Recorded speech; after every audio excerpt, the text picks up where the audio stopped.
Bueno, vamos a iniciar entonces con la plática.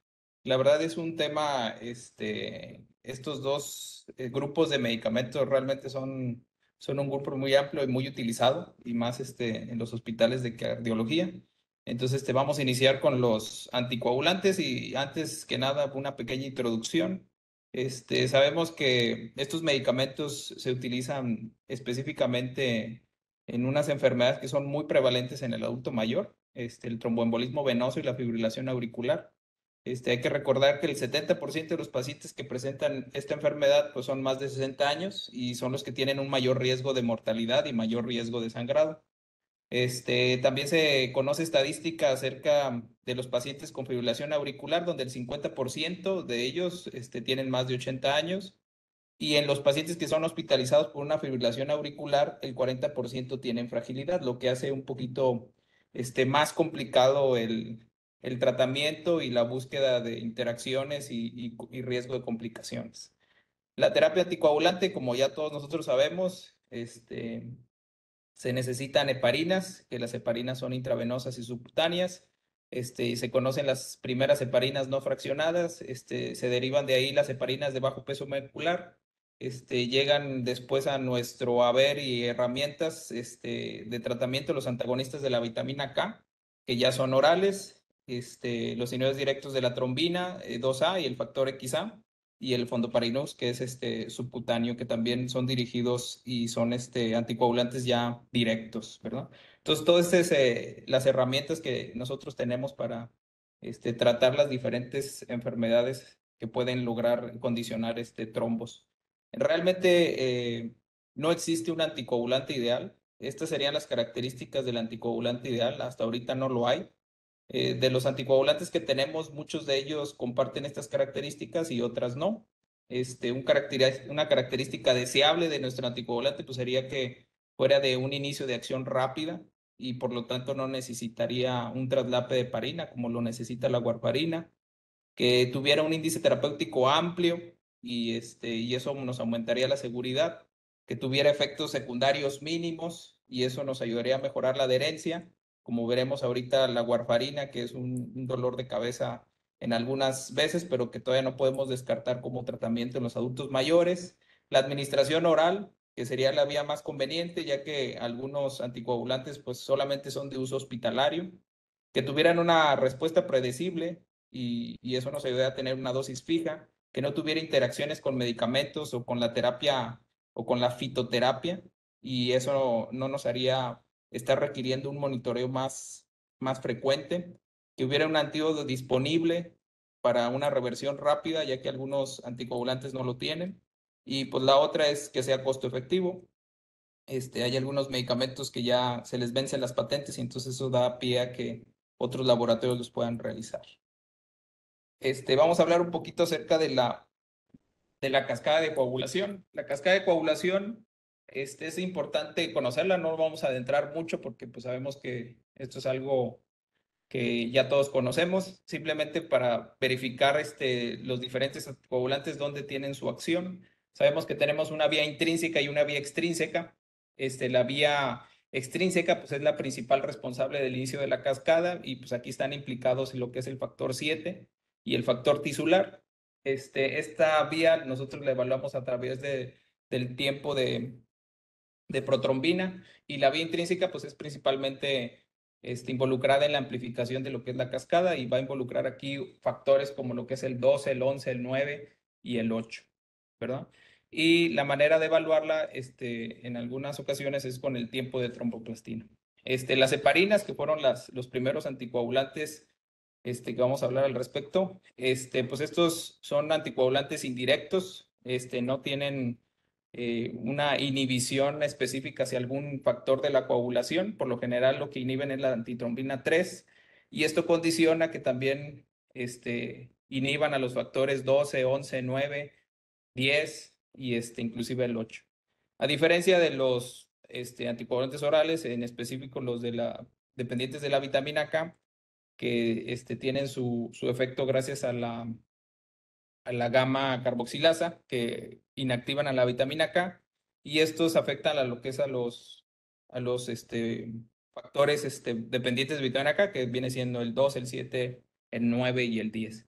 Y bueno, ya después surgieron lo que son los nuevos anticoagulantes, como lo es el rivaroxaban, apixaban y el doxaban, que ya son anticoagulantes directos y dirigidos a un factor en específico, en este caso al factor X o al factor 10 activado, por eso en su nombre pues lleva la X. Y el otro anticoagulante directo, que es el dabigatran, que va enfocado al factor 2A, por eso su nombre de dabigatran, ¿verdad?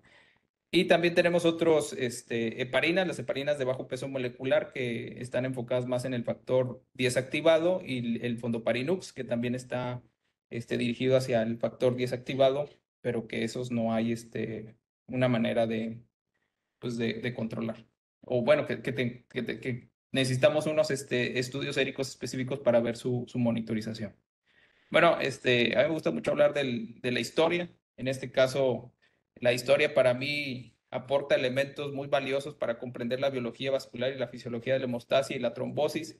La historia es recordar a la gente que estuvo antes de nosotros y que nos ha ayudado a avanzar y a tratar lo que hoy se nos hace muy común.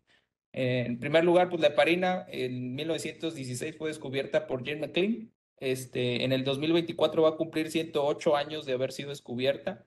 Jane McLean en el Hospital Johns Hopkins hizo los primeros estudios en perros, en el hígado del perro, con lo que son la peptona blanca, y fue el primero que aisló la heparina, de ahí viene su nombre, gracias al hígado del perro, y heparins viene de hígado. Este medicamento pues está en la lista de los medicamentos esenciales de la Organización Mundial de la Salud. Se dice que salva más de 100 millones de vidas cada año. La heparina en sí de bajo peso molecular suele durar de entre 4 y 6 horas en sangre, lo que hace una media más larga.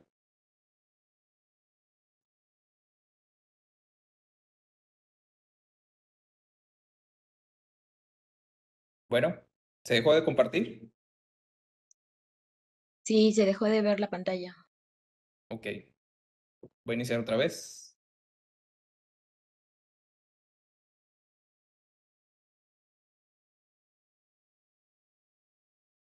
Ahí estaba. Sí. Excelente. Bueno, entonces la heparina tiene como principal fuente la mucosa intestinal de los cerdos. Un dato curioso es que se necesitan más de 800 millones de cerdos anuales para cubrir las necesidades mundiales. La heparina no se puede administrar por vía oral debido a que su molécula pues, es demasiado grande. Y la heparina pues, es el medicamento más usado en el mundo actualmente, ¿verdad? Las indicaciones de las heparinas, pues esta no es una plática para revisar todas las indicaciones, es centrarse en lo que es el medicamento, pues estas son todas sus indicaciones. Las diferencias entre las heparinas no fraccionadas y de bajo peso molecular, pues bueno, en primer lugar está el peso molecular, la biodisponibilidad, tiene un 92% de biodisponibilidad de las de bajo peso molecular. Su eliminación es renal, por eso no se puede utilizar en pacientes con insuficiencia renal y es preferible utilizar las no fraccionadas. Sin embargo, pues el efecto de las no fraccionadas es menos predecible que las de bajo peso molecular. Y el antídoto pues viene siendo la protamina, que es más utilizado en las no fraccionadas y también es útil en las de bajo peso molecular. Las indicaciones y las dosis pues realmente es para echarnos aquí otra media hora. Simplemente voy a dejar aquí estas referencias, pero pues no es de la plática el estar revisando las dosis, porque ya son dosis que todos debemos de conocer y que en las diferentes situaciones y patologías se utilizan. Es importante que sepan que la heparina de no fraccionada, pues lo que se utiliza para su valoración y niveles o afectación, pues es el tiempo de tromboplastina. En cambio, en las heparinas de bajo peso molecular, pues se utilizan los niveles de factor 10 activado, pero estos casi no se solicitan porque pues es muy predecible su efecto, ¿verdad? Aquí hay otras dosis base o estándar de lo que son las diferentes heparinas de bajo peso molecular y no fraccionadas. Vemos aquí los pulsos iniciales a cuántas unidades por kilo se deben de dar. No se modifican en el adulto mayor mucho, pero sí la vigilancia sobre los efectos secundarios pues es importante.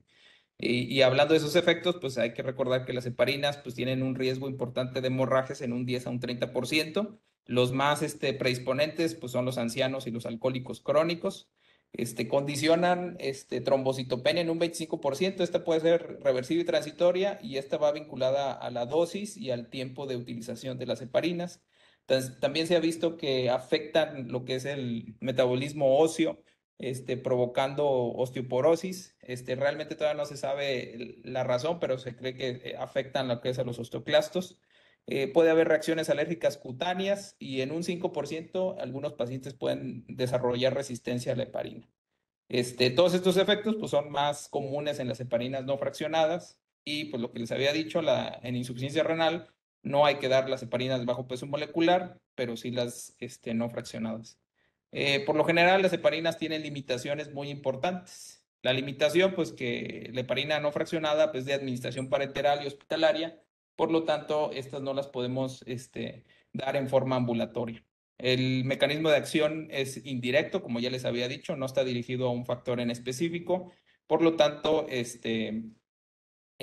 una reacción que debemos de estar vigilando. Tiene un potencial desarrollo de trombocitopenia.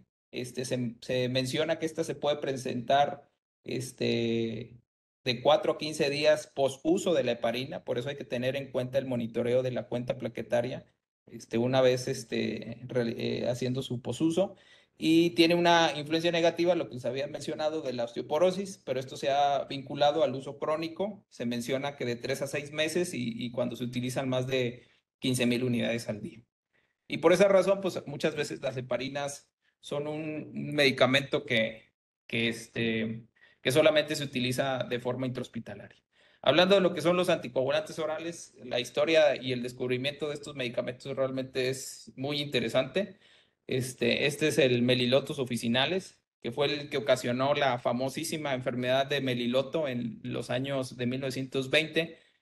Concuerda con la Gran Depresión de los Estados Unidos, entonces los ganaderos también sufrieron afectaciones económicas, por lo tanto recurrieron a ese forraje para poderle dar alimento al ganado, el Melilotus officinalis. El problema era que lo almacenaban en sus graneros y al momento de ser este, humedecidos o se echaban a perder, reaccionaban y ocasionaban una enfermedad que se llama la enfermedad de Meliloto. Durante 2 décadas, el ganado moría sin saber, hasta que se dieron cuenta que eran por hemorragias internas. En esa misma época se empezaron a hacer estudios de anticoagulación en Escandinavia y en 1935 se descubre lo que era la vitamina K, que de hecho la vitamina K, la letra K viene de la palabra escandinava coagulating, ¿verdad? Y la describió Henrik Dam y él recibió el premio Nobel en 1943 por este descubrimiento.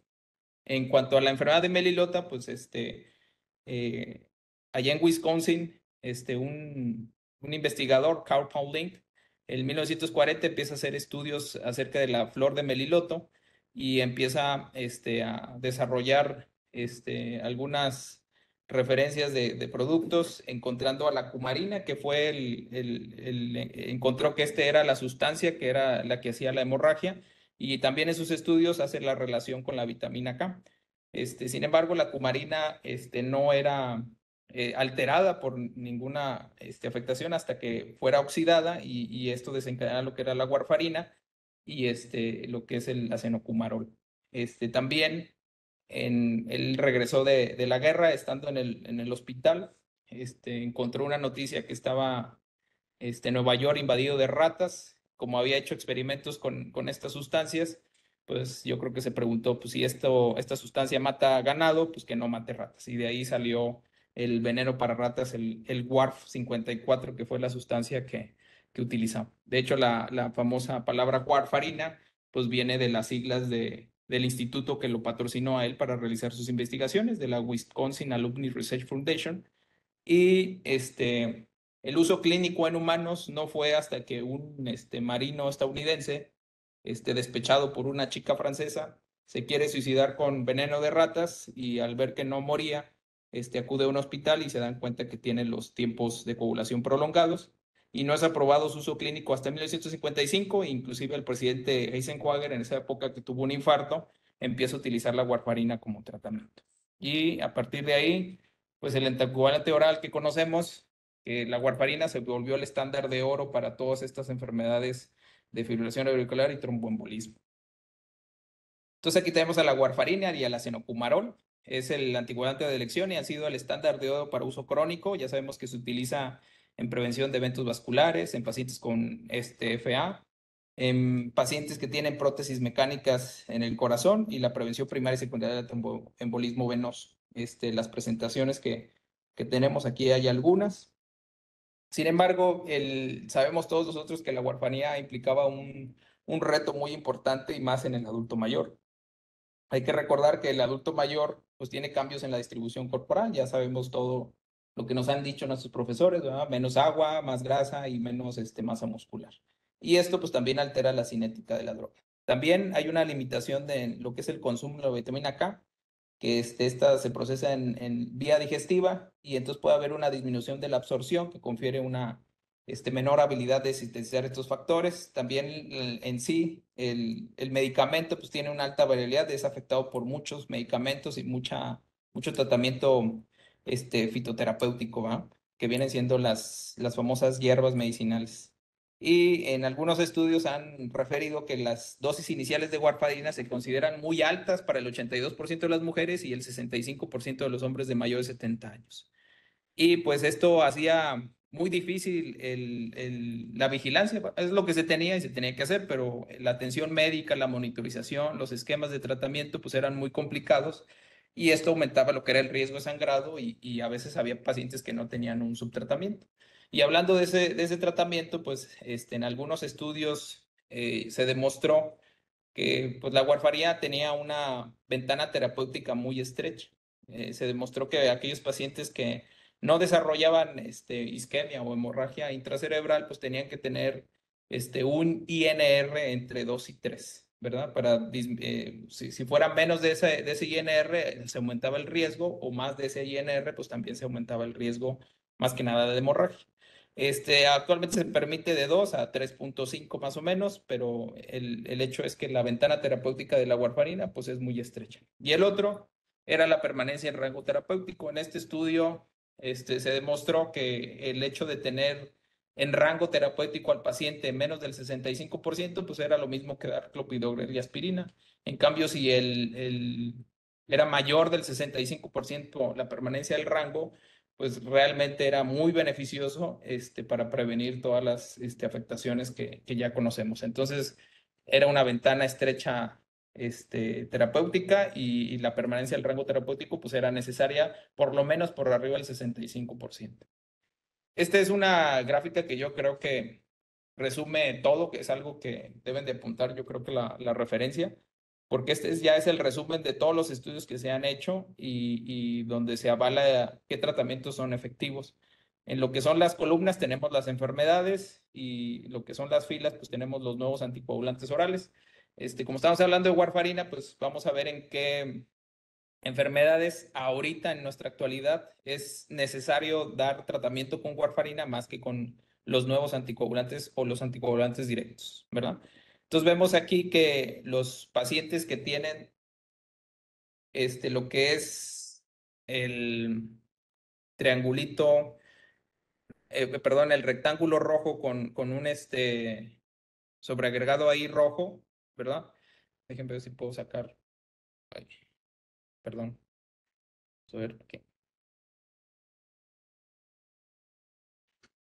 Vemos, por ejemplo, en las válvulas mecánicas, comparado contra los anticoagulantes directos, sigue siendo la warfarina es el tratamiento de elección. En pacientes que tienen enfermedad reumática y fibrilación auricular, también los tratamientos con antagonistas de la vitamina K son prioridad. En pacientes que tienen el síndrome de antifosfolípidos, definitivamente la warfarina es superior. En aquellos pacientes de un evento vascular de origen desconocido o aquellos pacientes que fueron operados de TAVI, o en los que se les incluyó un dispositivo ventricular asistido, pues también la terapia convencional no fue superior que los anticoagulantes directos. Entonces, en verde tenemos los anticoagulantes directos donde ellos sí han demostrado seguridad y mejor eficacia que el tratamiento habitual que es la warfarina. Entonces, esta tabla es muy interesante y muy importante que la tenga. Dentro de los anticoagulantes de la vitamina K, otra vez salió.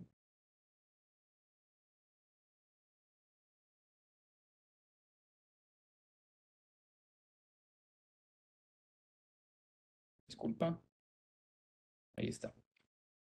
Pues vamos a ver lo que son las interacciones que tienen estos anticoagulantes. Entonces, tenemos interacciones que son farmacocinéticas y farmacodinámicas. Las interacciones farmacocinéticas, pues acuérdense que es cuando un fármaco modifica la absorción, distribución o metabolismo y excreción de otro. Y las farmacodinámicas, pues vienen siendo cuando un fármaco modifica la sensibilidad de otro fármaco debido a un efecto ya sea antagonista o agonista. Como les había dicho, la warfarina es un medicamento que tiene muchas interacciones con muchos medicamentos y con mucha fitoterapia. Aquellos medicamentos que incrementan el tiempo de protrombina, pues es precisamente porque es la manera en que uno evalúa. Y los medicamentos que tienen interacción y que incrementan esto, pues es la amiodarona, dentro de los más conocidos. ¿Cuántos de nuestros pacientes no utilizan amiodarona, el metronidazol, fluconazol o el trimethoprim-sulfamethoxazol, que son ampliamente utilizados, y con la warfarina, pues es mayor el riesgo de sangrado? Inclusive hasta con los AINES, ¿verdad? De hecho, en los primeros criterios de BIR, pues ya veíamos warfarina que se asociaba a muchos medicamentos como efecto secundario. ¿Qué medicamentos disminuyen el efecto de la warfarina? Pues tenemos aquí la carbamazepina, los glucocorticoides, el sucralfato, ¿verdad? Y dentro de lo que es la farmacodinamia, pues ya les habíamos mencionado las cefalosporinas de segunda y tercera generación que aumentan el riesgo de sangrado, las heparinas, algunas hepatopatías y el hipotiroidismo como enfermedades, que también pueden alterar el efecto de la warfarina. Y los diuréticos, la vitamina K y el hipotiroidismo, pues disminuyen el efecto, ¿verdad? Hay que recordar que estos medicamentos como la warfarina utilizan el citocromo, principalmente lo que es el P12-9 y el P12-19. Entonces tenemos algunos medicamentos que son inductores e inhibidores de estos citocromos. Por ejemplo, del citocromo P12-9, los inhibidores en negrito pues están los más potentes. Inhibidores significa que inhiben al citocromo, por lo tanto, no se degrada y aumenta el riesgo de sangrado. Y los inductores del citocromo lo que hacen es que se metaboliza más rápido y disminuyen la actividad, lo que es los anticoagulantes dependientes de la vitamina K. Y vemos ahí algunos medicamentos que son de uso muy común: indometacina, ibuprofeno, gemfibrosilo, el ketoconazol, el fluconazol, otros medicamentos como la fluoxetina, que son los ISRS, las pioglitazonas, y el ritonavir, que son medicamentos para el SIDA. Inductores que disminuyen la actividad de la warfarina, pues viene siendo la carbamazepina y la fenitoína. Y son medicamentos que muchas veces se utilizan y uno no piensa en estos efectos secundarios, por lo que sí es importante tener a la mano esta información, igual y no aprendérsela toda, pero sí tenerla a la mano y saber dónde está. De los que afectan el citocromo P2C19, también tenemos inhibidores inductores, hay muchos medicamentos también, algunos se repiten, y estos medicamentos, pues también los inhibidores dijimos que aumentan el efecto de la warfarina y los inductores disminuyen el efecto de la warfarina o el acenocumarol. Y después está también la fitoterapia que aquí en México, pues también deberíamos de conocer, y más en los adultos mayores, porque esos son muy dados a tomar muchas hierbas medicinales o por consejo de otras, ¿verdad? Todos recordamos, pues es la hoja de Nim y que el hongo michoacano y que las bolas verdes de Saltillo y bueno, de estos hay muchos alimentos también que condicionan o que tienen vitamina K y que afectan lo que es el efecto de la warfarina. Aquellos que disminuyen el efecto, pues está el espárrago, que lo utilizan a veces como diurético. Yo no conocía la bolsa de pastor, que lo utilizan para el ciclo menstrual. Pues precisamente por eso lo utilizan para el ciclo menstrual, ¿verdad? Porque disminuye el efecto. El té negro, para energía o para estar más activo. La ortiga, que lo utilizan como diurético. El hipérico, que lo utilizan mucho en Europa y aquí en México para la depresión, también disminuye el efecto. ¿Cuáles aumentan el efecto? La manzanilla, el té de manzanilla, o infusiones de manzanilla, que lo utilizan para la dispepsia, aumenta el efecto y el riesgo de sangrado. El meliloto, pues es la flor de meliloto, de donde salió la enfermedad de meliloto, pues lo utilizan para la celulitis. La pasiflora, que la utilizamos para el insomnio, ya ven el simple que tiene pasiflora y el otro, ya no me acuerdo cómo se llama, que también aumenta la warfarina. El jengibre, que ahorita está muy de moda, que lo ponen en todos los jugos y en todos los licuados. Y el jugo de arándanos, que lo utilizan para efectos urinarios, que estos también aumentan el efecto. Y la equinacia, que lo utilizan para el resfriado o la micosis, que también aumentan el efecto. Entonces, la fitoterapia, pues vemos que es un factor muy importante para el desencadenamiento de esta enfermedad.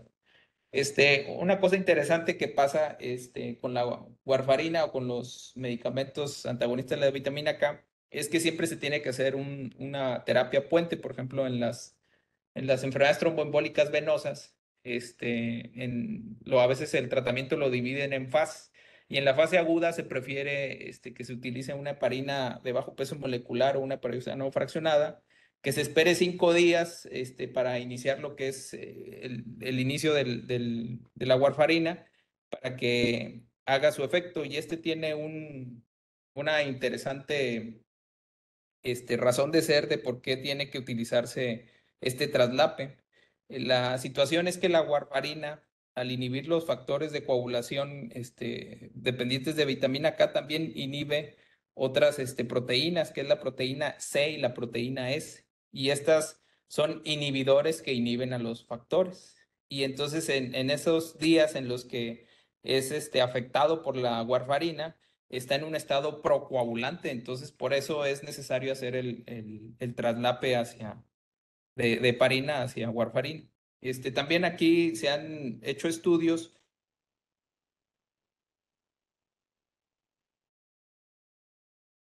La enfermedad tromboembólica venosa, no así el dabigatran y el edoxaban, y recomiendan que se haga una anticoagulación parenteral antes de iniciar el tratamiento anticoagulante por vía oral. Las dosis de la warfarina, pues en adultos, es de 0.04 a 0.08. Hay que acordarse que es lipofílica la warfarina, entonces puede aumentar la sobrevida de este medicamento. Entonces, los ajustes en los adultos mayores, pues a veces se tiene que hacer con mucho cuidado, porque van a existir enfermedades que sí se tenga que recurrir a este medicamento. Gracias a Dios, pues ha ido a menos, ¿verdad? Cuando hay intoxicación, ahorita vamos a ver allí algún algoritmo, pero se menciona que o recordarles que se tiene que mantener el INR entre 2 y 3 y que el tiempo de permanencia debe estar arriba del 65%. Entonces, por eso a veces algunos pacientes tienen que estar yendo por semana o cada tercer día. Ahorita con la tecnología, me he encontrado con aparatos como si fueras a tomar la glucometría, pero toman el INR, entonces a veces es más fácil, ¿verdad? Cuando era residente, hace un chorro, yo me acuerdo ahí en el hospital había un doctor específicamente en admisión continua que se dedicaba a ajustar las dosis de la warfarina, y todos llevaban ahí su libretita con todas las modificaciones de un cuartito, medio, y tómate este día, no te lo tomes. O sea, sí era muy difícil llevar a cabo el monitoreo, pero a lo mejor ya con la tecnología pues puede ir mejorando. ¿Cuáles son las limitaciones de estos medicamentos? Pues que tienen un inicio de acción lento, por eso se tiene que hacer el traslape de heparina. Ya explicamos por qué, por la inhibición de la proteína C y la proteína S. Tienen un fin de acción lento, una ventana terapéutica estrecho, ya dijimos. Las interacciones múltiples que hay con alimentos y fármacos, lo que hace fluctuaciones de todo esto como consecuencia, y por lo tanto se tenga que establecer ahí diferentes parámetros. Interacciones con más de 722 medicamentos, y 193 de estos de tipo mayor que se han encontrado en algunos estudios. Los antibióticos también es importante porque ya ven cómo a veces en los adultos mayores, por una gripa o algo, les dejan caer ahí antibióticos de amplio espectro y cambian lo que es la flora intestinal y eso hace que inhiban la producción de vitamina K.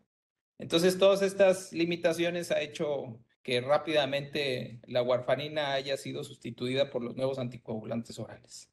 Sobre la sobredosis, pues no vamos a ahondar mucho, pero así rápidamente, si tienes un INR arriba de 4 y el paciente sí tiene un sangrado, una hemorragia o amenaza a la vida, pues lo indicado sería aportar vitamina K o concentrado de complejo de protrombina, perdón, o plasma fresco congelado a las dosis ahí establecidas. En caso de que no, y dependiendo de cómo esté el INR, pues ya se decide disminuir dosis o suspender dosis de warfarina. Realmente no nos vamos a meter mucho en esto porque es demasiado largo. Después vino el desarrollo de los nuevos anticoagulantes orales. Vemos aquí que tienen poco tiempo de estar en el mercado. En el 2009 apareció el dabigatran, ¿verdad? En el estudio famoso Raleigh, que se evaluaron 2 dosis y 2 veces al día. En el 2011 vino el rivaroxaban junto con el apixaban. El rivaroxaban con el estudio Rocket AF, doble ciego, 2 dosis 1 vez al día. Y el apixaban con el estudio de Aristotle, que fue doble ciego, dos dosis y 2 veces al día. Que para mí, pues es el apixaban el que tiene un mejor perfil hacia el adulto mayor. Y aquí vemos en verde lo que les había comentado, cómo los anticoagulantes directos han sobrepasado en seguridad y eficacia al tratamiento convencional, según los estudios que mencionamos, ¿verdad? Y por eso estos son indicados en fibrilación auricular y en enfermedad trombovenosa. También hay que recordar que tenemos herramientas para identificar las prescripciones inapropiadas. Estas son todas las herramientas que existen, que son explícitas. Explícitas acuérdense que las herramientas se dividen en dos, en las implícitas y en las explícitas. Las explícitas pues vienen siendo esas listas y como los criterios de Beers y de Stop, que son listas que se van actualizando. Y los criterios implícitos, pues acuérdense que son cuestionarios que se hacen a cada medicamento en donde se estipula que si el medicamento es correcto o no. Entonces, estos son muchas de las herramientas explícitas que hay. Nosotros los que más utilizamos en México pues son los Stop and Beers. Y vemos aquí ya algunas referencias de no dar, por ejemplo, anticoagulantes orales en pacientes que tengan un Pfeiffer mayor a 8, que viene siendo una demencia ya muy alterada, o en la escala profunda, donde ya vemos que el paciente ya tiene una sobrevida muy, muy baja, entonces ellos consideran Mark y Lesancron que no se debe dar. Anticuados orales para fibrilación auricular en pacientes de alto riesgo de caídas, ellos consideran que no se debe dar lo que son los explícitos de Mark y Lescron. Y los anticoagulantes directos que no se deben dar en síndrome antifosfolípido, ya vimos que algunos estudios no demostraron mejoría a comparación al tratamiento estándar. Los antagonistas de la vitamina K como anticoagulante de primera línea en la fibrilación auricular, salvo la presencia de prótesis valvular metálica, es lo que habíamos comentado, que aquí es superior los anticoagulantes directos, y en lo que es válvula metálica, pues ahí definitivamente es la warfarina. Y hay que tener cuidado con los inhibidores de recaptación de serotonina porque afectan lo que es el citocromo, porque tienen un mayor riesgo de sangrado. También los anticoagulantes directos, hay que tener cuidado con fármacos que inhiben el citocromo, como ya lo habíamos mencionado. Y el dabigatran, pues en asociación con diltiazem o verapamilo, aumenta el riesgo de sangrado. Esto es porque también afectan el citocromo y acuérdense que estos son dirigidos a los canales de calcio, ¿verdad? Y el rivaroxaban para el tratamiento a largo plazo de fibrilación auricular no se recomienda porque hay un aumento de sangrado frente a los otros anticoagulantes directos, ¿verdad? Aquí vemos las diferentes dosis renales que ahorita vamos a ver. Y aquí vamos a aplicar un caso. El caso 1, pues tenemos aquí una paciente femenina de 67 años de edad con diagnóstico reciente de fibrilación auricular. La paciente tiene un antecedente de insuficiencia cardíaca crónica con una FEBI preservada, tiene hipertensión, diabetes, hiperlipidemia mixta y tiene una insuficiencia renal crónica en un rango de creatininas de 1.7 y 2.3. Está en tratamiento con un inhibidor de la ECA, un calcio antagonista, una estatina, un inhibidor de la bomba de protones, aspirina e insulina.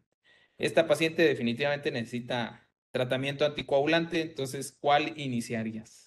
Aquí pues la regla es el warning o el red box, ¿verdad? Es que tiene insuficiencia renal crónica, entonces, ¿cuál de los tres medicamentos iniciar? ¿Warfarina, Pixaban o heparina de bajo peso molecular?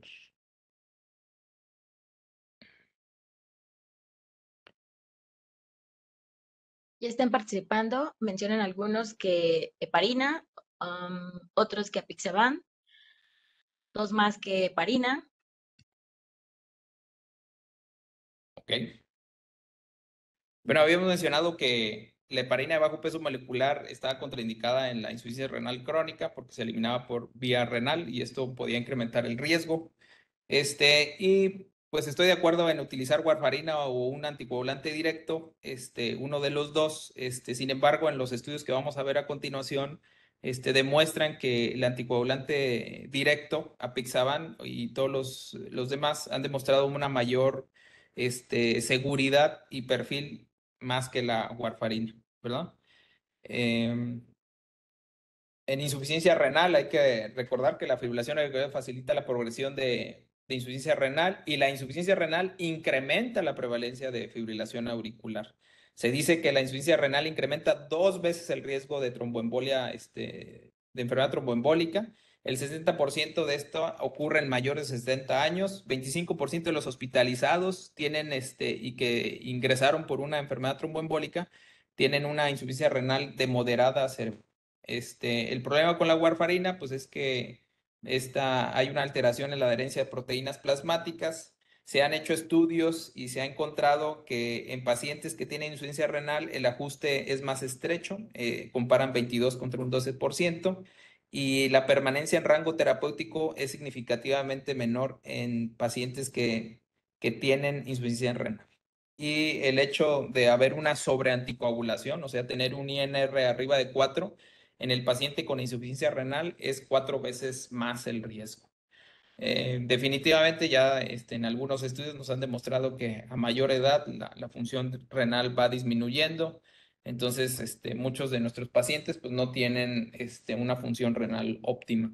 En cuanto a los nuevos anticoagulantes orales directos, tienen una eliminación renal importante. Por ejemplo, vemos el dabigatran en un 80%, el edoxaban en un 50%, rivaroxaban en un 35% y el menor, la pixaban en un 27%.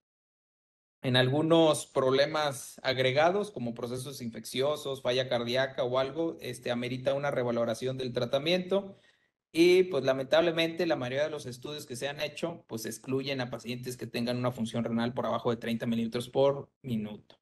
Algunos estudios importantes, nos demuestran, aquí vemos, los que se han realizado. Vemos ahí en participantes que viene siendo el estado basal, son pacientes que están con una alteración de la función renal. ¿Qué tipo de estudio? Vemos el primero que es uno retrospectivo, los otros son estudios randomizados controlados y el de Cuno que es un metaanálisis. ¿Qué maniobra hicieron? Pues hicieron la comparación de los anticoagulantes directos contra el comparador que viene siendo la warfarina. ¿Cuáles fueron los criterios de inclusión? Vemos aquí pacientes en hemodiálisis y pacientes con un filtrado glomerular por arriba de 15, ¿verdad? Y el resultado, pues vemos aquí que algunos estudios mencionan que no hay diferencia. Sin embargo, pues el diablo está en el detalle. Aquí menciona, por ejemplo, el metaanálisis, dice de Cuno del 2020, menciona no hay diferencia en eficacia, pero el apixaban tuvo un menor riesgo de sangrado. En el 2018 de Siontis, los pacientes también hubo diferencia en lo que es el EBC. Sin embargo, el apixaban tuvo menor riesgo de sangrado y el apixaban a 5 mililitros de 5 miligramos 2 veces al día demostró menos rangos de stroke, ¿verdad? ¿Cuáles son las referencias en cuanto a la función renal de los anticoagulantes directos? Pues bueno, en fibrilación auricular, el apixaban, por ejemplo, cuando tiene una creatinina de 15 a 29 mililitros por minuto, pues debe ser de 2.5 o 2 veces al día. Cuando es arriba de 30, pues se puede dar 5 miligramos 2 veces al día. O si el paciente tiene más de 80 años, pesa menos de 60 kilos y tiene una creatinina de 1.5, es preferible dar 2.5, ¿verdad? Que muchos de nuestros pacientes pues cumplen con estos criterios. Y bueno, lo que es los otros de lo que es la función renal. Y en lo que es el tratamiento venoso o tromboembolismo, pues también no me voy a poner a decir todos los tratamientos, estos son un poquito más fáciles de visualizar. El Rivaroxaban, vemos ahí las dosis, las presentaciones de la Pixaban.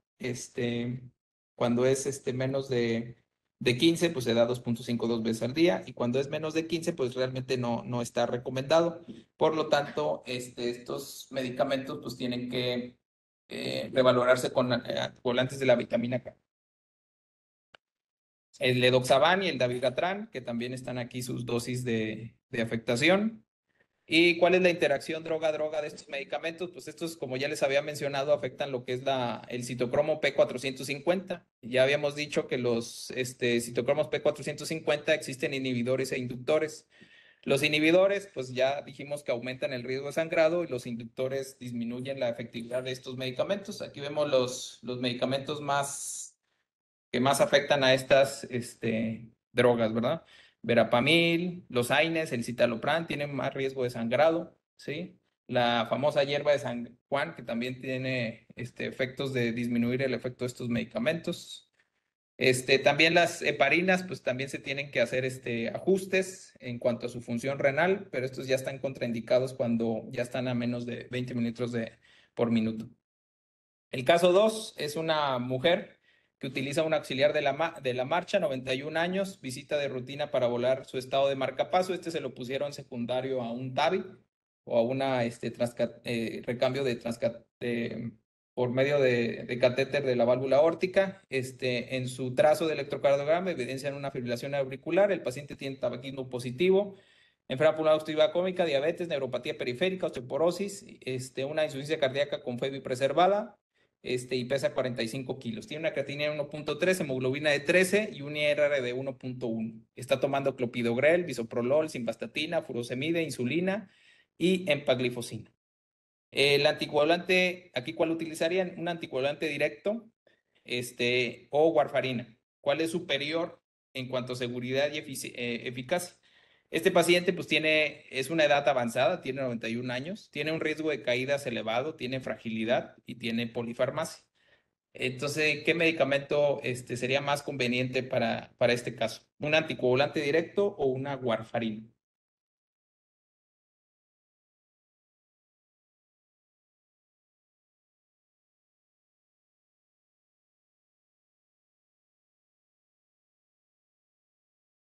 Bueno, en definitiva, con los estudios y los factores de riesgo, muchas veces el control con warfarina se hace un poquito más difícil por todas las interacciones que tiene. Es mejor utilizar un anticoagulante directo en este caso, por el hecho de tener varios factores de riesgo. Recuerden que hay estudios donde mencionan que solo el 40 al 60% de los pacientes adultos mayores quienes son candidatos a recibir anticoagulación son tratados. Y las causas para no tratar a los adultos mayores es la percepción del clínico por el alto riesgo de caídas y las preocupaciones concernientes a sangrados, especialmente lo que son las hemorragias intracerebrales. Recuerden que en fibrilación auricular, que es una de las arritmias más frecuentes y por las cuales iniciamos tratamiento anticoagulante, pues tiene un riesgo muy elevado de EBC en 5 veces más en los pacientes que tienen FA, 3 veces más de riesgo de falla cardíaca y el riesgo de muerte lo duplica. Entonces, estos pacientes, pues definitivamente tienen que recibir tratamiento, ¿verdad? Las condiciones crónicas acompañantes, podemos decir que nuestros pacientes, este es un estudio de 373,000 sujetos de edad de 70 años y en promedio encontraron que había 2.8 comorbilidades por persona, ¿verdad? O sea, estos pacientes no vienen con enfermedades, con una enfermedad, vienen con muchas enfermedades y por lo general las enfermedades con las que se acompañan son cardíacas. En Estados Unidos se evaluó a 1 millón de personas con diabetes mellitus y aparte de la diabetes tenía un 82% hipertensión o enfermedad renal crónica un 24%, o más de 3 problemas en un 45%. Entonces, el riesgo debe ser atribuido a FA, pues incrementa exponencialmente con la edad. Vemos aquí en los grupos de edad de 80-89 hasta un 23.5%. En un estudio se vio que comparando la warfarina contra tratamiento aspirina, pues fue ampliamente superior. El beneficio es igual en hombres y mujeres y en pacientes con cualquier edad. Entonces, el resumen es que el beneficio de la anticoagulación en la fibrilación auricular no parece tener límite de edad. O sea, la edad no es un límite para esto. En algunos estudios importantes donde reclutaron pacientes muy mayores, se vio que comparando los anticoagulantes directos contra aspirina o warfarina, los anticoagulantes directos pues, tuvieron una mayor fuerza que la warfarina y más seguros. En cuanto a las caídas, pues existe en mayores de 65 años de 1 a 2% el riesgo de caídas y 5% de caídas pueden resultar en una fractura. Y esta puede ser la razón para no prescribir. Hay un modelo analítico que se repite mucho en muchos estudios donde mencionan que si un paciente que está tomando warfarina para que desarrolle el riesgo, necesitaría caerse 295 veces para sobrepasar el beneficio de la anticoagulación, pero este modelo pues realmente ya tiene más de 40 años, se le criticó mucho porque solamente se refiere a un hematoma subdural, que es una complicación rara y no es la más severa, y deja fuera otras complicaciones que son más importantes como la hemorragia intracerebral y la no hemorrágica, que es 30 veces más común. Pero independientemente de eso, pues eso no es la caída no es para decidir si el paciente no debe anticoagularse o no. En algunos otros estudios, como el Engage y el Aristotle, concluyeron que existe un mayor beneficio del tratamiento de pacientes con riesgo elevado de caídas en comparación a la warfarina, específicamente en el apixaban. Y aquí vemos el diagrama de Bosque, ¿verdad? Donde hace referencia que el apixaban favorecía el tratamiento.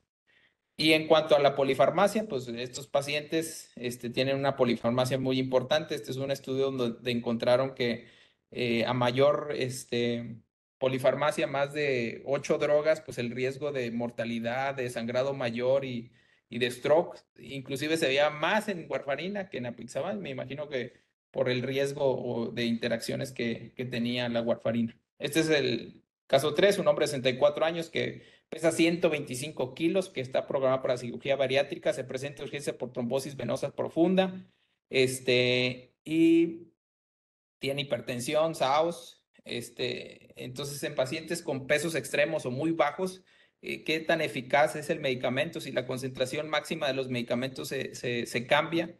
Y en algunos estudios, pues se han hecho referencia que la concentración de los anticoagulantes directos no cambia, tanto en pacientes con un peso excesivo como en pacientes que tengan bajo peso. Este es un estudio donde tenían fibrilación y con bajo peso, se dividieron en dos grupos, el grupo de warfarina y el grupo de anticoagulante directo, en aquellos con un peso de 50-60 y un peso de menos de 50, en donde vemos que hay una tendencia favorable hacia el medicamento o al anticoagulante directo, ¿verdad? Bueno, le vamos a dar un poquito más de velocidad porque se nos va a acabar el tiempo.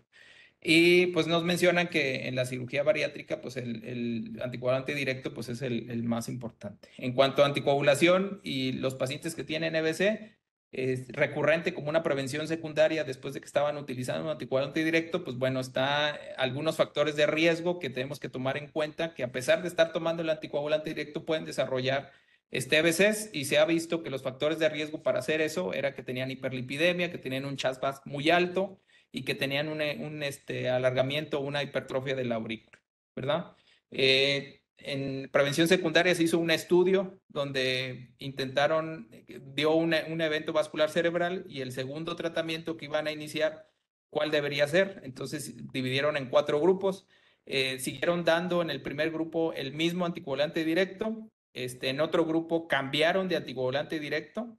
En otro grupo cambiaron de anticoagulante directo a warfarina, y en otro grupo dejaron el mismo anticoagulante directo, pero agregaron agentes antiplaquetarios. Y lo que encontraron fue que había un mayor riesgo de recurrencia del evento en pacientes que se cambiaba a warfarina o que hicieron un cambio hacia otro anticoagulante directo. Y el que redujo el riesgo fue aquel que utilizaron el mismo anticoagulante directo, pero le agregaron medicamentos antitrombóticos, ¿verdad? Entonces, en pacientes con fibrilación auricular no valvular, el cambiar a warfarina o a otro anticoagulante directo no está indicado, ¿verdad? El tiempo de inicio también se encontró que los pacientes que iniciaban más pronto el anticoagulante, menos de 4 días, tenían menos eventos isquémicos y estos comprobados a través de resonancia magnética cerebral. Y bueno, pues así varios estudios que han encontrado un favor hacia lo que son los anticoagulantes directos, ¿verdad? Cuando tienen hemorragias, cuando iniciar el tratamiento, menciona la guía 4 semanas después del evento, ¿sí? Y en algunos estudios con demencia, vemos aquí que en mayores de 80 años están más favorecidos a warfarina que hacia los anticoagulantes directos. Entonces, es algo ahí controvertido, ¿verdad? Pero a final de cuentas nos dicen, teme al trombo y no al sangrado. O sea, los pacientes adultos mayores definitivamente tienen que ser anticoagulados. Vamos a pasar rápidamente a los medicamentos de insuficiencia cardíaca. Rápidamente sabemos nosotros que hay pacientes que tienen una insuficiencia renal de FEBI reducida, mediamente reducida y la preservada. Muchos de nuestros pacientes pueden tener una insuficiencia cardíaca con FEBI preservada, pero también tenemos muchos pacientes con FEBI reducida. Ahorita hay un boom increíble de los nuevos medicamentos que ya están en boga de todos, principalmente los famosos cuatro fantásticos, ¿verdad? Que algunos les llaman la terapia fundacional. Ya está bien conocido, bien establecido que estas farmacoterapia ha reducido mortalidad, hospitalizaciones, mejoría del estado de salud y capacidad funcional. Sin embargo, en este estudio se me hace muy interesante que hicieron en Inglaterra. Ellos aplicaron las guías de práctica clínica y vieron todos los medicamentos que estaban utilizando en tres pacientes, en tres pacientes que tenían tres enfermedades: diabetes tipo 2, falla cardíaca y depresión. Pero aparte, pues estos enfermedades no se acompañan por sí solas, también tenían otras enfermedades. Entonces, aplicaron las guías de práctica clínica para ver la cantidad de medicamentos inapropiados que tenían. Vemos ahí, por ejemplo, los de falla cardíaca, cómo tienen otras enfermedades y también esas enfermedades tienen sus guías de práctica clínica. ¿Qué encontraron? Que encontraron en falla cardíaca 111 interacciones potenciales serias entre las drogas, y por lo general era que involucraba a las drogas de segunda línea. A las de primera línea pues era menos, pero como quiera las drogas de segunda línea por lo general eran las que estaban involucradas. El tratamiento también, conforme va pasando la edad del tratamiento base o fundacional, va diferenciando. En este estudio vemos los grupos de edades y cuáles eran los medicamentos más prescritos, y aquí vemos los diuréticos que son más prescritos, pero pues que incrementan la incontinencia urinaria, ¿verdad? Otra situación que estamos viendo es que los cardiólogos están tendiendo a hacer estas terapias lo más rápido que se pueda. Ya hay estudios donde están demostrando que si tú, claro, en pacientes sanos y más jóvenes, que si tú migras o utilizas toda la terapia funcional lo más rápido posible, las cifras de eventos disminuyen, ¿verdad? Entonces aquí vemos un estudio donde iniciaron rápidamente la terapia funcional en 3 meses y que demostraron que había una buena tolerancia y una buena adherencia. Sin embargo, en el adulto mayor, pues sabemos que esto es diferente. También probaron diferentes esquemas de la terapia fundacional y en diferentes tiempos, y vemos cómo las secuencias donde se llevó menos tiempo había una reducción importante de la muerte y las causas de hospitalización. Claro, otra vez, en qué tipo de pacientes, no en los que nosotros estamos acostumbrados. Los medicamentos que utilizamos pues son los inhibidores del captopril, los ARNI, los beta bloqueadores, los mineralocorticoides, los GLT2 y otros ARA2, ¿verdad? Principalmente esta yo creo que es la que nos debemos llevar a casa, es lo que resume todo. Aquí vemos la terapia fundacional en el centro y vemos que estos no solamente son los únicos medicamentos que se dan, sino también se dan dependiendo de la evolución y la situación de nuestro paciente. Ya vimos la semana pasada una clase magistral de lo que era la insuficiencia cardíaca y sus fenotipos y cómo tratarlos.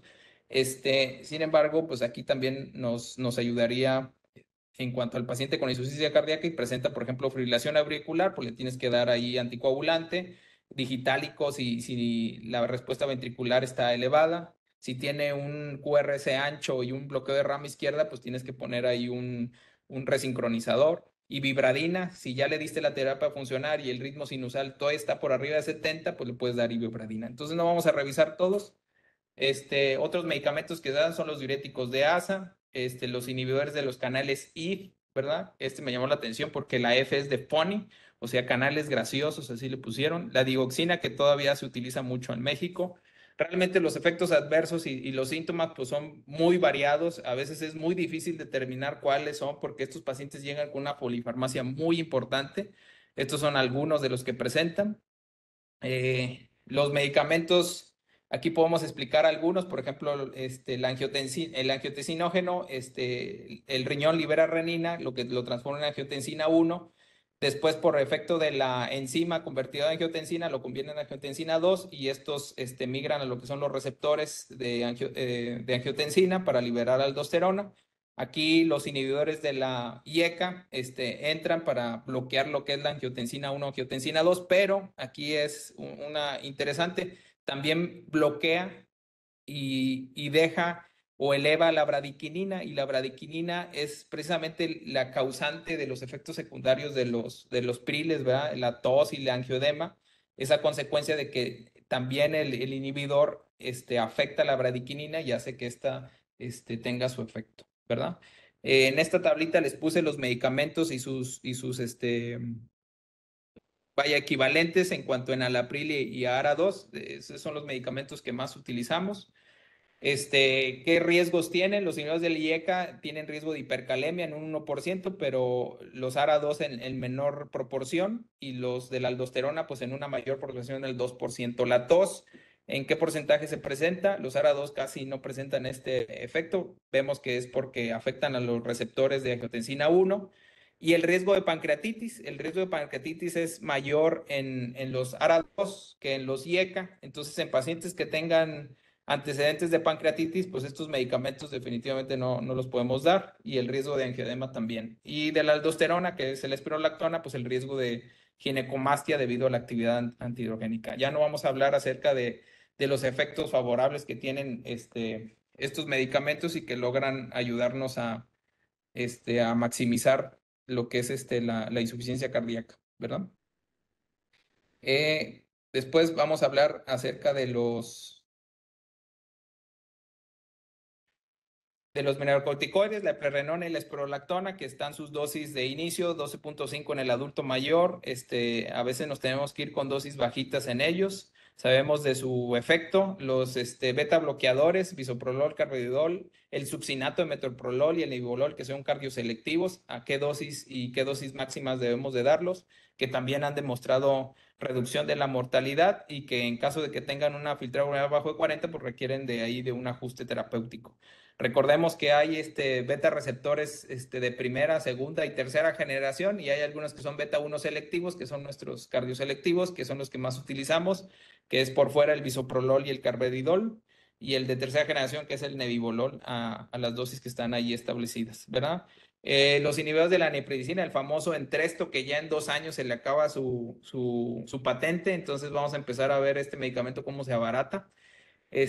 Tiene una doble acción porque está combinado con valsartán y un inhibidor de la neprilicina. La neprilicina inactiva a los medicamentos o lo que es la degradación de los péptidos natriuréticos, y acordemos que los péptidos natriuréticos ayudan a la natriuresis y ayudan a la vasodilatación, y por eso estos medicamentos ayudan a mejorar la calidad y los síntomas de la insuficiencia cardíaca, ¿verdad? Estos medicamentos pues han cambiado mucho la fisiopatología y también se presenta con efectos adversos como son tos, angioedema, falla renal, hipotensión, que es muy frecuente en el adulto mayor, y que a veces tenemos que dar dosis de hasta 25 miligramos. Sin embargo, hay que recordar que estas tabletas no se pueden partir. La dosis mínima que tenemos aquí en México, la presentación es de 50 miligramos, y a veces nosotros utilizamos 25 para que no nos afecte tanto a nuestro paciente. Y cuando los vamos a utilizar y después de haber utilizado un IECA anteriormente, tenemos que hacer un periodo de lavado de 36 horas antes de utilizar el Entresto. También este medicamento se ha empezado a utilizar en pacientes con hipertensión con FEBI preservada. Sin embargo, no han demostrado aún disminución de la mortalidad o reingresos hospitalarios. Sin embargo, pues es el inicio de algo, ¿verdad? Antes no se tenía tratamientos para este tipo de pacientes y ahora sí. Ahora, en la experiencia por fuera es que estos pacientes refieren una mejoría notable con este medicamento. Entonces, ahí hay sus dudas. Después vienen los inhibidores del SGLT2, ¿verdad? Dapaglifosina, empaglifosina, que ya demostraron beneficios, todo gracias a las teazolidedionas, ¿verdad? Que hicieron efectos de riesgo cardiovascular. Entonces la FDA lanzó un warning diciendo que todo medicamento nuevo antidiabético que quiera ser sometido tiene que demostrar primero que hubiera seguridad cardiovascular, y estos medicamentos pues, no solamente demostraron eso, sino que eran nefroprotectores y cardioprotectores. ¿Verdad? Estos vienen de la corteza del manzano, las glifosinas, de ahí eso que decían de una manzana al día, ¿verdad? Mantiene alejada la falla cardíaca, la lejanía, pero aquí vamos a ponerle un halago químico de la corteza del manzano, el ICGLT2 es el que está ayudando.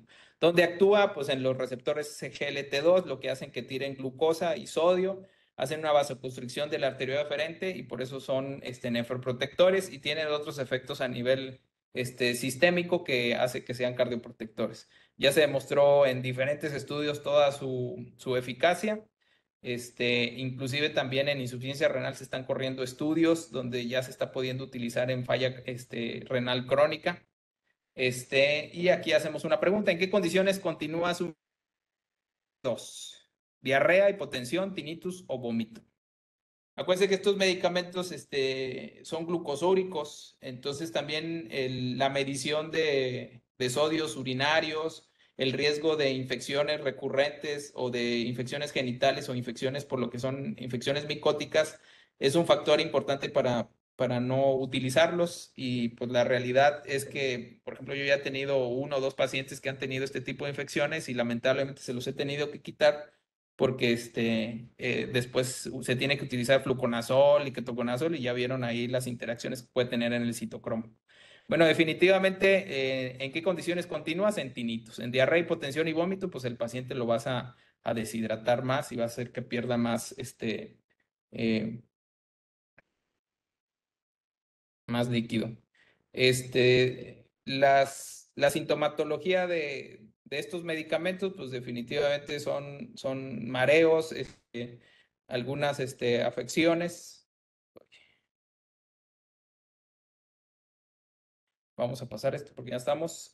Otro medicamento que utilizamos mucho es la digoxina, que viene de la Digitalis purpurea. De ahí viene el nombre de digoxina. Este medicamento actúa sobre la ATPasa en lo que es el miocito cardíaco, hace que se concentre más sodio y más calcio dentro del miocito y eso aumenta el inotroprismo. Se ha demostrado que reduce la hospitalización, pero no reduce mortalidad. Tiene una ventana terapéutica estrecha por el riesgo, aquí vemos la cubeta digitálica, y en pacientes que tengan hipocalemia, hipomagnesemia e hipercalcemia hay que tener mucho cuidado porque puede haber riesgo de intoxicación.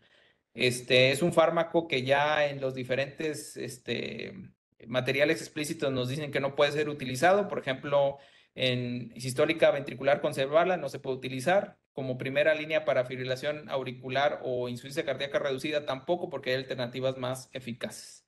Otro medicamento que se utiliza es la ivabradina, que son los que les había dicho, que son inhibidores de los canales IF o viene de IF de Phonic, que actúan a nivel del nódulo sinoauricular, lo que condiciona una despolarización diastólica más lenta y hace que la frecuencia disminuya.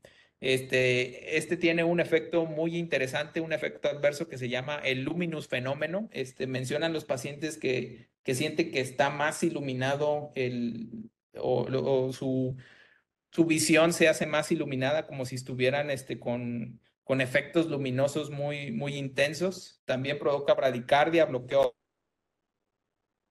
Estos medicamentos pues, no se pueden dar junto con diltiazem y verapamilo, porque acuérdense que los no dipidínicos afectan los canales de calcio, ¿verdad? Y estos tienen diltiazem y verapamilo. también tienen canales que afectan a nivel cardíaco, entonces pueden ocasionar allí algunas alteraciones.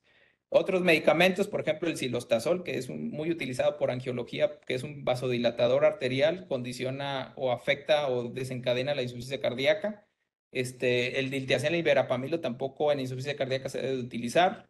Con los antiinflamatorios no esteroideos por el riesgo de incremento de la presión y aumento del volumen que puede afectar o desencadenar afectaciones en la insuficiencia cardíaca. Las tiazolidínas, que fueron las culpables de que tengamos este boom de medicamentos nuevos. Y también, así como hay el efecto stop, están los efectos start. Aquí vemos algunos medicamentos que se deben de utilizar sí o sí: los antagonistas de la aldosterona en insuficiencia cardíaca, los beta bloqueantes, mencionan los ARA2 y los IECAS, y vemos hasta allá abajo los ICGLT2 en insuficiencia cardíaca con o sin fracción de eyección reducida. También es un medicamento que se utiliza en insuficiencia cardíaca preservada, independientemente de la presencia de diabetes. La última pregunta: efecto característico de este medicamento secundario para insuficiencia cardíaca con fiebre reducida en paciente sintomático y con un ritmo sinusal mayor a 70 latidos por minuto a pesar de terapia fundacional. Hay también una característica: el síndrome de cefalea, el síndrome le dicen en Estados Unidos síndrome de Monday, que son los pacientes que utilizan nitratos, que eran los pacientes que trabajaban en las minas o haciendo la dinamita, que siempre los lunes salían con mucho dolor de cabeza porque un efecto secundario de los nitratos era dolor de cabeza. Y ya para el viernes, que se acostumbraban a la sustancia, pues ya no tenían el dolor de cabeza, y nuevamente el lunes, después de estar un fin de semana, el lunes lo volvían a presentar. El fenómeno luminoso pues se presenta en la ivermectina. Ya les había dicho que es un efecto muy característico de ese medicamento. Y la hipotensión ortostatica pues no tiene nada que ver aquí. Y bueno, creo que nos pasamos por 8 minutos, pero terminamos. Muchas gracias, doctor Gómez. Agradecemos su ponencia bastante completa y la verdad muy, muy completa en cuanto a la información. Inclusive mencionaban algunos comentarios en el chat que de dónde sacó tanta herbolaria que hace interacción con los tratamientos en el paciente con anticoagulación. Hay una pregunta de la doctora Becerra, menciona, le agradece por la ponencia y pregunta que en un paciente con indicación de anticoagulación, posterior a un episodio de sangrado mayor, ¿al cuánto tiempo se recomienda el reinicio de la anticoagulación? Menciona que a las 4 semanas, según la guía.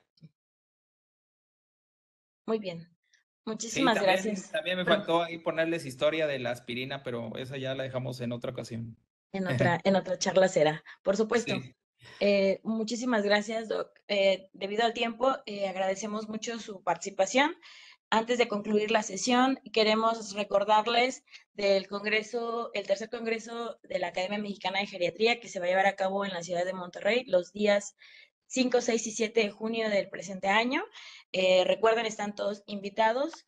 En el caso del Congreso Internacional Geriatrix, como ustedes saben, también vamos a tener a finales del mes de octubre, del 29, 30 y 31 de octubre de este año, nuevamente con la modalidad de los 3 concursos: fotografía, investigación y concurso de Geriopardy para los residentes de geriatría. Agradecemos, doctor Gómez, su participación y no sé si quiera comentar algo más antes de despedir la sesión el día de hoy. Pues no, muchas gracias, de verdad. Agradezco la invitación, y a todos los que participan en hacer este esfuerzo, a ti, al doctor Humberto, a Alejandro, a todos, que es algo que todos debemos de aprovechar porque pues es información que es muy valiosa. Y pues nada, gracias. Muchas gracias a todos. Agradecemos su presencia y nos vemos la próxima semana continuando con la revisión de literatura de las sesiones de la Academia Mexicana de Geriatría. Saludos a todos, saludos a la UMAE 34 de Monterrey, a sus residentes, doctor, y muchísimas gracias. Hasta luego.